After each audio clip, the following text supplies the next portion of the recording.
Hey everyone, in this video I will be showing you how to use ChatGPT in WhatsApp.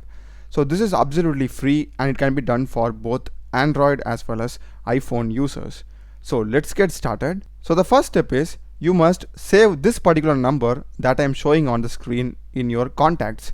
So you need to put this phone number over here. So this is an American number and this only works if I add a plus in front of it, and in some cases it could even work without adding that plus. So if this doesn't work, try adding that plus in front of that number and just save it with any name. I will just go with the same name that they have showed in the demo video.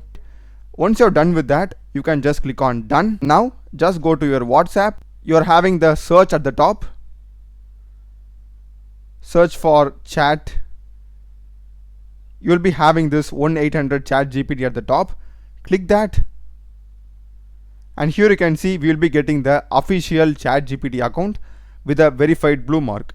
So if I just type here and ask any questions, here you can see I have got the response. I just asked it a question, give me an essay on global warming, and it has given me so many big paragraphs.